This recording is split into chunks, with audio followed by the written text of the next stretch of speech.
World Championships bronze medalist Odain Richards got Jamaica's first medal of the 2018 NACAC Championships in Toronto, Canada, securing bronze in the shot put today. Richards had a best throw of 20.89 meters, while his compatriot Ashina Miller was not far off for fourth with a best throw of 20.85 meters. Commonwealth Games champion Genevieve Russell clocked 55.07 seconds to win her semi-final, and Leah Nugent 54.85 also won her semi-final, both booking their spots in the final of the women's 400-meter hurdles.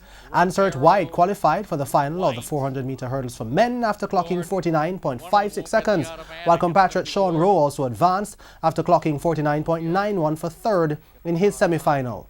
Earlier, all four Jamaicans qualified for the men's and women's 400 meters. Stephanie Ann McPherson qualified for the women's event after clocking 52.22 seconds to win her semi-final, while Christine Day was second in her semi-final with 52.53 behind defending champion Courtney Okolo of the United States. In the men's event, Demish Gay with 46.62 for second in his semi-final, and Fitzroy Dunkley 46.55 for third in his semi-final also booked their spot for tomorrow's final.